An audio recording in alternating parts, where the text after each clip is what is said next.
Bismillahirrahmanirrahim. Innal hamdalillah nahmaduhu wa nasta'inuhu wa nastaghfiruh wa na'udzu billahi min shururi anfusina wa min sayyiati a'malina. May yahdihillahu fala mudilla lahu wa may yudlil fala hadiya lahu. Asyhadu an la ilaha illallah wa asyhadu anna Muhammadan abduhu wa rasuluh sallallahu alaihi wasallam wa ala alihi wa sahbihi ajma'in. Amma ba'd. Alhamdulillah tuan-tuan dan puan-puan, dengan Allah Subhanahu wa taala, pada hari ini suka saya nak sama-sama kita berkongsi dan sama-sama kita ingat mengingati, terutamanya satu arahan telah dikeluarkan oleh Majlis Agama Islam Negeri Johor, di mana negeri Johor akan mengadakan solat Jumaat dan juga solat sunat Aidilfitri. Untuk kali ini, untuk sama-sama saya nak mengingatkan bagi mereka yang telah dipertanggungjawabkan, antara syarat untuk solat Jumaat pada 15 Mei ini, iaitu syaratnya yang pekeliling yang menyebut bahawa hanya 12 orang saja, termasuk para pegawai masjid dan juga 8 orang ahli jawatankuasa masjid. Jadi utamanya untuk diingatkan bahawa oleh kerana kita masih lagi bermazhab Syafi'i, maka kita berpegang dengan mazhab Syafi'i. Antara syarat solat Jumaat itu iaitu mastautin, dalam mazhab Syafi'i. Apa itu mastautin? Mastautin ialah mereka yang tinggal di pada satu tempat dan yang tetap, walaupun mereka akan keluar atau duduk di mana-mana, selesai saja kerja atau selesai saja urusan yang telah mereka lakukan, mereka akan kembali ke tempat itu. Maka tempat itu namanya mastautin. Kalau mereka yang duduk di Benot, contohnya duduk di Benot, maka mastautin di Benot, kalau dia menganggap bahawa dirinya mastautin di Benot, maka kalau mereka keluar di mana pun, pergi ke Kuala Lumpur ke, pergi ke London ke dan sebagainya, bekerja dan berurusan dan sebagainya, bermukim di sana, selesai kerja, selesai saja urusan, maka orang itu balik semula ke Benot. Dia akan balik semula ke Benot. Maka Benot itu namanya mastautin bagi dirinya. Maka itulah maksud mastautin. Maka untuk itu saya ingatkan bahawa terutamanya daripada ahli jawatankuasa, pastikan bahawa semua ahli jawatankuasa yang akan solat dan juga pegawai yang akan solat Jumaat, pastikan bahawa semuanya itu adalah cukup syarat-syaratnya, terutamanya iaitu yang pertama tadi saya kata mastautin. Mastautin maksudnya penduduk yang memang tinggal di situ untuk selama-lamanya, untuk selama-lamanya, ataupun mereka pergi ke mana pun, mereka akan balik semula ke tempat itu. Itu namanya orang yang mastautin di dalam mazhab Syafi'i. Maka orang yang wajib solat dan wajib dan dikira sebagai bilangan solat Jumaat. Kemudiannya, tentang perlu juga diingatkan bahawa pastikan juga, minta maaf dekat, pastikan juga semua pegawai masjid dan juga Imam Bilal ataupun Noja Imam, alhamdulillah insya-Allah kita fahamlah, maksudnya memang telah melalui penapisan, memang layak sebagai imam. Maksudnya mereka memang tahu dan pandai akan solat dengan bacaan yang baik dan tahu hukum hakam solat. Tetapi bagi yang lain-lain, Noja ataupun ahli jawatankuasa masjid, pastikan bahawa termasuk yang dikatakan bilangan Jumaat itu mereka yang pandai solat. Yang baik termasuk pandai solat itu termasuk iaitu baik tentang bacaan suratul Fatihahnya, yang baik bacaan suratul Fatihahnya. Maksudnya yang tidak ada kesalahan yang jali ataupun kesalahan yang jelas di dalam bacaan Fatihahnya.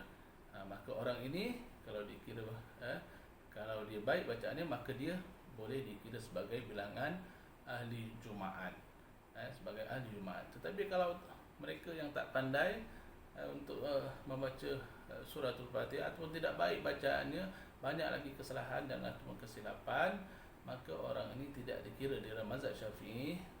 Kemudian rujuk dalam kitab Munatul Musalli, maka orang ini tidak termasuk dalam bilangan Jumaat, dan orang ini wajib belajar dan terus belajar, kecuali dengan syarat dia masih dalam proses pembelajaran. Maka dalam pendapat Ibn Hajar, maksudnya boleh boleh sah solatnya kerana dalam proses pembelajaran. Tetapi kalau memang tak belajar, tu tak pandai, tak pernah belajar dan tak pandai pun tidak betul membaca suratul Fatihah, maka orang ini tidak tergolong di dalam kiraan ahli Jumaat. Ahli Jumaat, malah dia berdosa kerana tidak belajar. Tuan-tuan, jadi beberapa perkara yang perlu juga diingatkan, terutamanya oleh kerana bilangan yang sedikit ini, pastikan bahawa ahli Jumaat yang solat itu pastikan benar-benar ketika khutbah contohnya jangan ada yang tidur, kerana itu akan mengurangkan bilangan Jumaat kerana tidur ketika khutbah, tak sadar. Jadi pastikanlah semuanya tentang hukum akan tahu, dan semuanya tahu tentang wuduk dan sebagainya. Jadi untuk peringatan. Kemudiannya termasuk juga termasuk juga apabila telah ditentukan 12 orang saja yang solat, yang telah diberi arahan ataupun diperintahkan oleh pemerintah ataupun oleh penguatkuasa, maka 12 orang ini menjadi fardu ain. Menjadi fardu ain mesti, maksudnya mendirikan Jumaat. Mesti Jumaat untuk 12 orang setiap masjid yang dibolehkan Jumaat. Begitu juga solat fardu yang lepas. Solat fardu hanya 3 orang saja dibenarkan, atau 4 orang, maksudnya imam dan bilal itu sebenarnya dia bukan lagi sebagai fardu kifayah, dia menjadi fardu ain untuk berjemaah. Kerana kalau tidak terdirinya jemaah, kerana mereka tak datang, dan orang yang datang itu adalah terhad saja, imam dan bilal saja, maka menjadi fardu ain pada dia untuk solat berjemaah, untuk solat berjemaah. Kerana bila sekiranya tak datang, maka tidak terangkatlah solat berjemaah. Kemudiannya saya suka juga nak mengingatkan bagi mereka, mungkin ramai yang telah bertanya, bagi mereka yang sebelum ini pun telah bertanya, boleh tak solat Jumaat pada awal waktu, solat Zuhur pada awal waktu bagi mereka yang tidak boleh pergi solat Jumaat. Sebelum ini pun dah ada persoalan, masa bila nak solat Zuhur, adakah tunggu selepas imam beri salam ataupun boleh masuk Zuhur saja. Kita yang tak wajib, yang tak dibenarkan untuk yang tidak benarkan untuk pergi solat Jumaat, boleh terus solat Zuhur di rumah. Jadi tuan-tuan dan puan, bagi mereka yang tidak diwajibkan, tidak diberi kebenaran oleh pemerintah untuk solat Jumaat, kerana ini menganggap bahawa kita termasuk orang yang maksudnya ditakuti dengan wabak yang ada ini, bertepatan dengan sabda Rasulullah SAW dari Ibn Abbas, man sami'a nida falam yujibuhu wala salata lahu illa min uzrin. Faqalu ya Rasulullah wa ma uzru? Qala khaufun aw marad. Hadis ini yang diriwayatkan oleh Abu Daud dengan isnad yang sahih. Siapa yang mendengar azan solat dan tidak memenuhi akan tempat yang diazan itu, tidak sah solatnya kecuali dengan ada keuzuran. Apa itu keuzuran? Para sahabat tanya, ya Rasulullah, maka Rasulullah SAW menjawab, keuzuran itu takut ataupun sakit. Takut ataupun sakit. Maka kita ini tergolong dalam yang takut akan didatangkan wabak dan sebagainya, dengan penyakit dan sebagainya. Jadi kita ini tergolong di kalangan orang yang takut, yang membolehkan sebagai penguzuran, penguzuran untuk kita tidak solat Jumaat.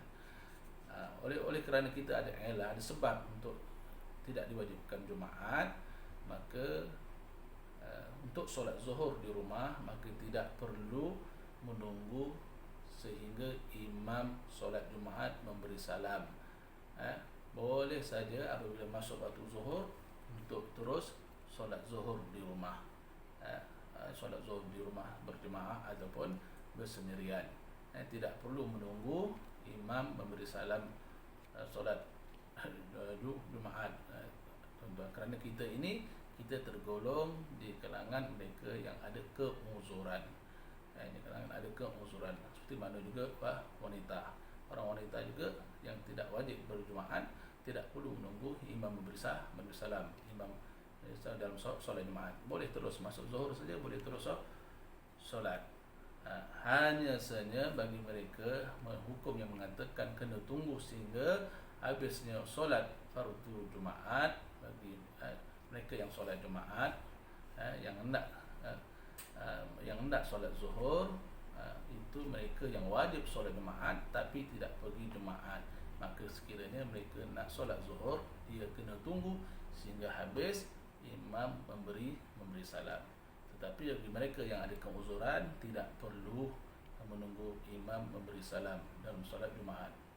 Maka solat zuhur saja boleh terus kita solat di rumah, solat zuhur di rumah.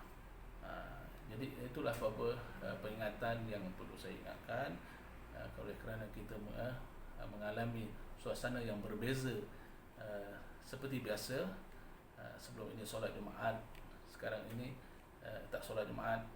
Kemudian kita dibenarkan solat Jumaat, tapi orang-orang ada yang tertentu saja boleh solat Jumaat, yang lain kena solat zuhur di rumah. Jadi keadaan yang tidak biasa dalam kehidupan kita pada hari ini. Maka di situ sama-sama untuk saya ingatkan, mudah-mudahan memberi kebaikan kepada semua. Assalamualaikum warahmatullahi wabarakatuh.